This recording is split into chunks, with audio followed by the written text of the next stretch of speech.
3,200 taon, naganap ang napakalaking digmaan ng dalawang hukbo ng Sparta at Troy na nagtagal ng 10 taon nang dahil sa isang babae na nagngangalang Helen na kalaunan ay naging prinsesa ng Troy o mas tinatawag na Helen of Troy.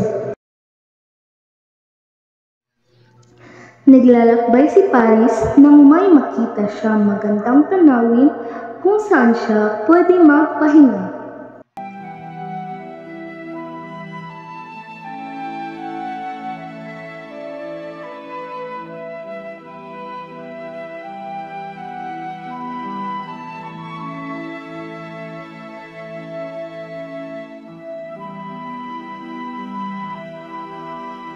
Sino kayo?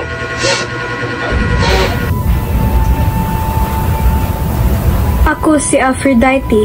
Ibibigay ko sa iyo ang buong kagandahan ng Greece. Ako si Athena. Kaya ko ibigay lahat ng kalawitian at tagumpay magpakailanman. Piliin mo ako. Ako si Hera. Kaya ko ibigay lahat ng kayamanan at inaakala. Mamili ka sa amin, Paris, kung sino ang makatarungan.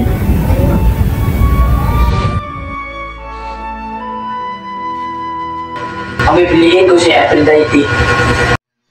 Naglakbay muli si Paris upang kunin ang gantimpala na ipinagkaloob ni Aphrodite at ito ay si Helen. Ngunit sa kasamaang palad, nalaman niya na ikakasal na pala si Helen kay Menelaus.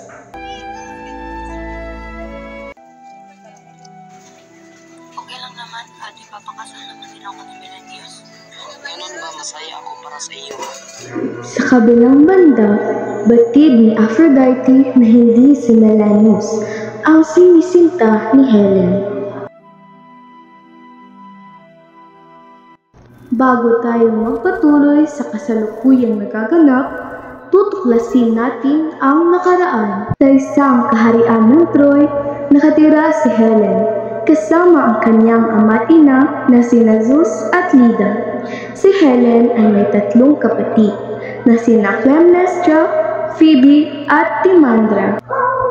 Bata pa lang silang magkakapatid ay may gustong magtangkang pumatay sa kapatid ni Helen na si Phoebe.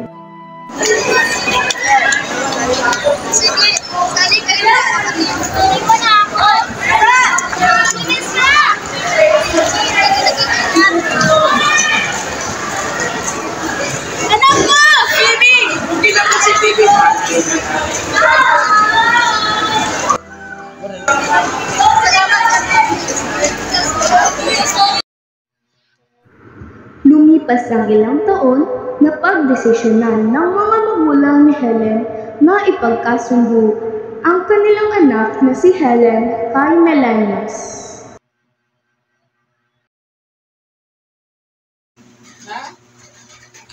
Gusto ko na may pakasal kay Menelaus, anak. Sana ay may masaya ka sa darating mong kasal, anak. Opo, ama.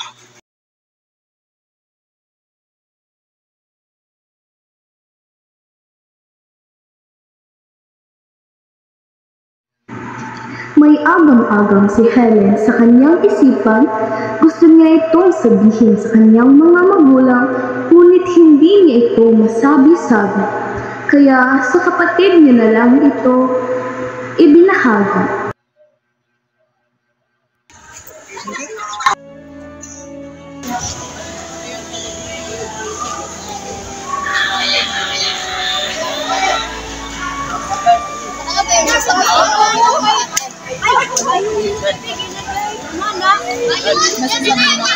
Ano yun? Bakit wala?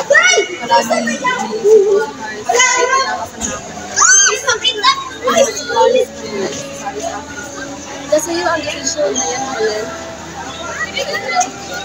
hindi na. Basta, wala na ako dyan. Nasa yun na talaga yan.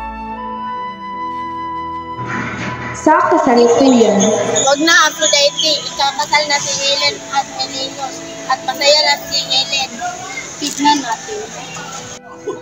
kahit na nagdadalawang isip si Aphrodite, ay pinakawalan niya na lang ang kanyang agam-agam na nakakapagabag sa kanyang isipan.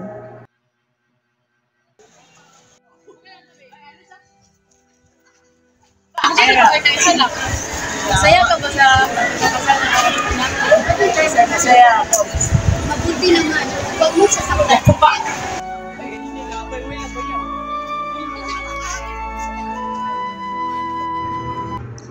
Nagpatawag ng pulong ang ama ni Helen upang ipagbigay alam sa nasasakupan na ikakasal na ang kanyang anak na si Helen kay Menelaus.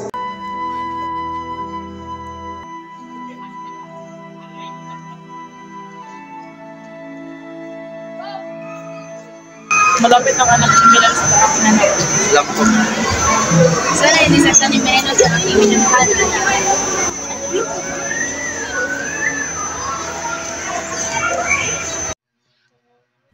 Gustong makipag-usap ni Helen kay Menelaus upang sabihin ang tunay na nararamdaman na sa tuwing magkasama sila ay laging nasa isip nito ay si Paris.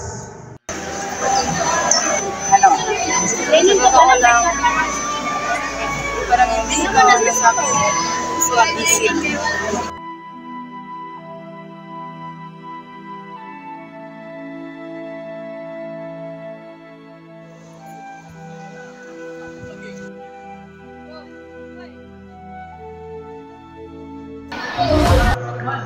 Hindi tanggap ni Menelaus ang napagdesisyonan ni Helen, kaya gagawa siya ng paraan upang mapasa kanya si Helen. Sinabi na lang niya. Alin? Okay lang ba? Hindi, pwede yan. Sa akin masilin. Pero gusto nila sa akin. Ang gawin mo na tayo. Kung sino manalo, pakayan silin. Sige ba?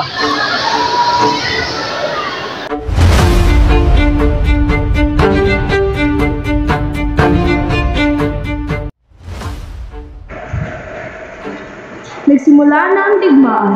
Naglakbay ang mga Spartans patungong Troy. Dala ang mga bangkong pandagat.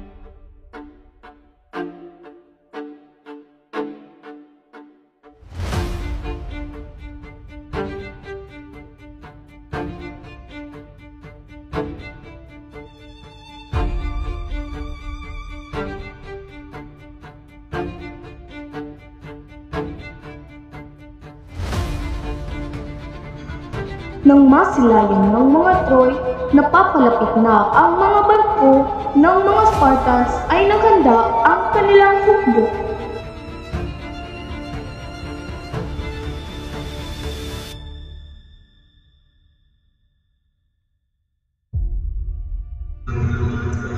Malapit na sa baybayin ng mga Troy ang mga barko ng Spartans. Habang palapit na ang mga barkong Spartans ay naghanda ang Troy upang paulanan ang mga Spartans ng pana. Nakadaong na ang barko ng mga Spartans at tuluyan na nagsimula ang labanan. Nag-umpisa na ang mga Troy na paulanan ng mga nagbabagang pana ang mga Spartans.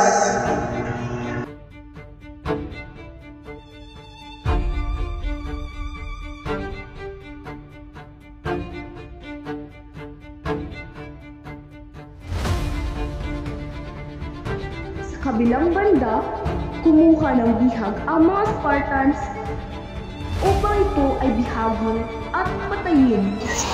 Isa na nga rito ang nakuha nilang bihag ang kapatid ni Helen. Anak ko! Bilas ko! Marami ang mga nawala ng buhay at marami rin ang mga sugatan.